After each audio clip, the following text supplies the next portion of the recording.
बड़ा ही सुंदर एगो लय मने पड़ल। कैसे कैसे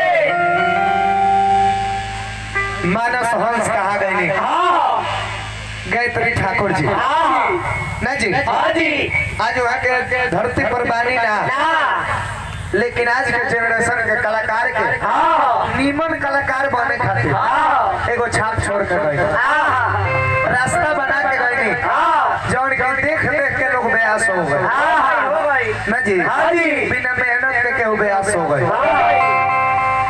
एगो वहाँ का गीत हमरा मने पड़ गई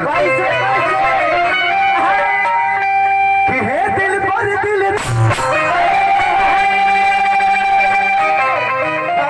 लेवल बढ़ाई कि हे दिल पर दिल दया खुल के करे के नयनवा अरे चाँद कर के मरम बिहार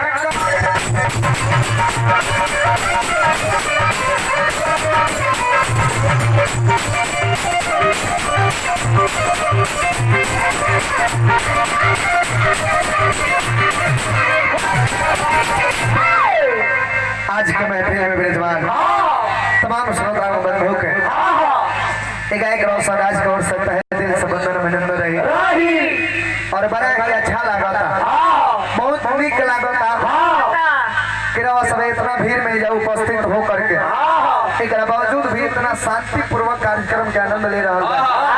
है। क्या बात है क्या बात है। तो आज के दुगोला प्रदुमन परदेसी जी से प्रदुमन जी से प्रदुमने जी से तो दुगोला में तो मजा आइबे न कर जरूर लेकिन दुगोला में विशेष कुछ होला ना दुगोला में का होला लाठी चलेला भाला चलेला फरसा चलेला खाली छुरी चलेला कुछ ना एगो सुई तक ना चले खाली बात के मार सही बात लाठी वाला का मार बात डॉक्टर से इलाज करा ले हमेशा खातिर ठीक हो जाए लेकिन कहीं को बात के मार बानो कि मरते दम तक छेदते सही बात खास करके आज के जमाने भाई काहे भैया मच्छर घुस गल बा बक्सा में होबे करी खलवा के निकल भाई काहे और हो जाई रह दे हेलो हेलो अच्छा मन हमरा लागत नहीं ना इस समय को हमरो नहीं खेले कोई बॉक्स दूसरे रखले बने नहरा जे कार्यक्रम खातिर हो जा जेबीएल से बढ़िया बॉक्स हमरा कोनो ना लगे सब बेस बोलो तो मैं कहे बाबूआ भैया तो आज का जमाना कैसन हो गई टेस्ट खेले के ना वनडे के ना जमाना 2020 के हो गई मारे के बाद तो भक छक्का चौका बाउंड्री पार मारो आना तो बोल्ड होकर बैक पवेलियन की तरफ लौट ना जी हां जी जब टीम के नैया मझधार में फंसेला जब इंडिया टीम के नई मझधार में फंसेला अगर 15 बॉल में 50 रन के काम हो तो जब पूरा इंडिया के लोग एगो हार्दिक पांड्या के याद करे ना जी हां जी वो एगो स्पेशल बैट्समैन बारे कि आके 12 गेंद में और 100 तक मार के चले जाए यहां गेंदा नहीं खाए के प्रदुमन भाई ई ना के 90 गेंदा खेल के भी 3 रन बनौले ई ना चले तनी आवा घर के मारो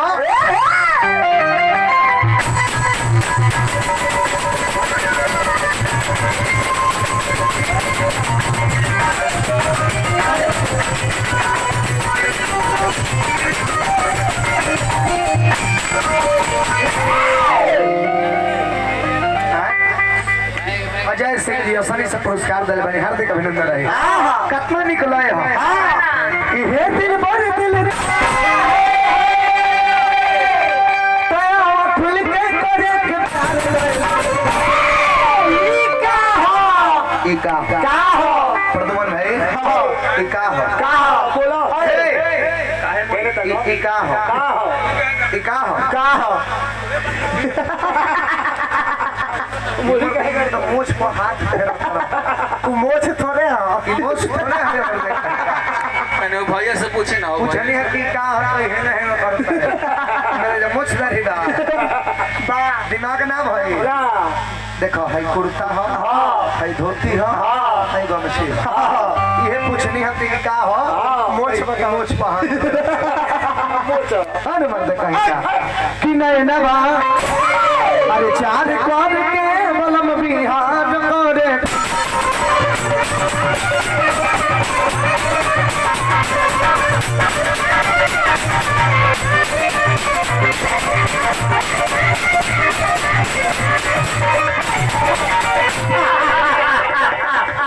ए प्रणाम प्रणाम प्रणाम हाँ परदेसी बाबू ठीक बड़ा नु सुराट डॉक्टर साहब ठीक बड़ो ए महाराज मुंह काहे बांधे ले हा कुछ बहादुर लेखा मुंह काहे बनौले हाँ तो ना लोग देखे तारे का तू हंसत रह बुझाता कि मुलायम सिंह यादव के महिला लड़का लेकिन बाबुआ हो हमने कही है कहे का ना ना ना ना ना को ई तो लय हो यही लैया के सहारा लेके लड़का गईले ओ मैया के दरबार में आ जाके कहले के भाई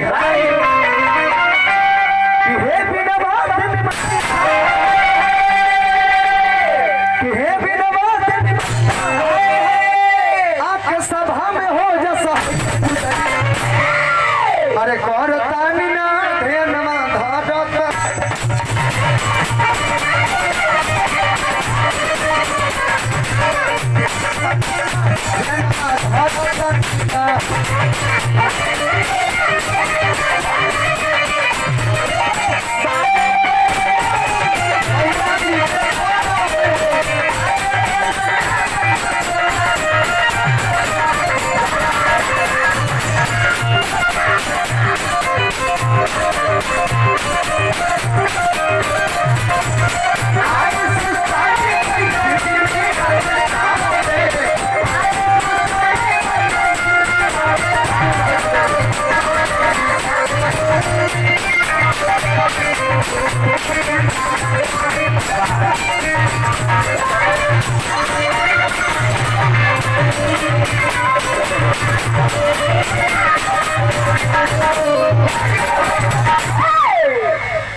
नमो बता देती तो ठीक रहे नमो नामे हो गुप्त दान पुरस्कार दिलवानी तनी रे ठरचवा देखी ना देखी तो प्रदुमन भाई ए देखा तो सोना के हो सोना के टरचवा खा जाइबो माने ई दे दिए तो तारा कौन दिक्कत एगो महाराज हम टॉस जीत के सिक्का का ले ली है नी इनका छाती फाट गई कि जा रोशन राजवता हमारा से सिक्का ले ली है अब प्रोग्रामो ले ली है ना जे टॉस जीतेला ओकरा हाथ में हो जाला कि बॉलिंग करी के बैटिंग करी ओकरा हुकूमत पर अगला टीम के चले के बा हम चाहती तो तोहरों के स्टार्ट करे के मौका दे देती लेकिन ना देनी है काहे कि बालर के भरोसे जोग ना निमा बालर के भरोसे पैसा ले दरो पैसा नहीं पहले कमेटी के तरफ से हमरा के फिर 500 रुपए का पुरस्कार देले बनी आ फिर देवे के बनी हार्दिक अभिनंदन रहे शुभकामना खातिर भगवान से प्रार्थना रहे ये 500 रुपया ना हो ये पूरा कमेटी के तरफ से हमरा आशीर्वाद है ना जी नाचल जाला हम नाचो तो नहीं नो नाचल खराब ना हो साउंड वाला भैया रहा तो साउंड बजावा तने कि जय हो बना रहे और देखा ए चाचा जी में वो क्वालिटी बाकी जितना पैकेट में पैसा वाला जब ले सब देना दिले तब ले जाइले ना अच्छा 20 रुपया वाला नहीं है का करी कौन सा ए बाबू भैया लेकिन देख हां भाव कैसे है अरे कि नाही कुछ ए हो जा नाच होई ए जा नाच होई बकरी कैसे गायत्री बाबा नाचत ना रहले खाली धोतिया धो के चल देश में तो बुझाए के मोर समय ना हिला आ उहे भौआ कॉपी करे में आज के 80% ब्यास लोग मऊ हो गए बाकी नी भौआ कॉपी ना भइल देखो कॉपी कइले तो एगो रोशन आज कइले बाकी केहू से कॉपी ना भइल वो भाव की हो कॉपी करे के चल लेकिन ई मऊ हो गई कैसे गायत्री घराना के 3 गो ठोकर लगी धा धा धा एक बाद खाली धोती चली देखो अरे कि नाही कुछ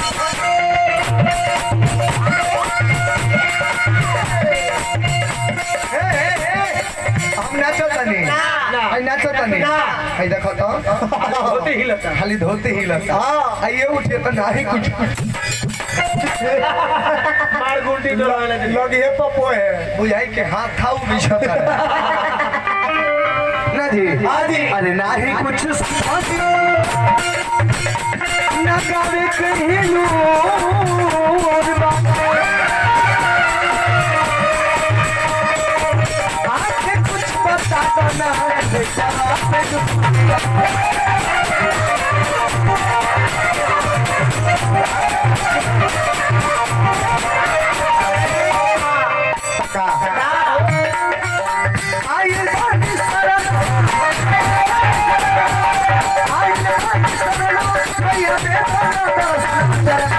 अपू जनवा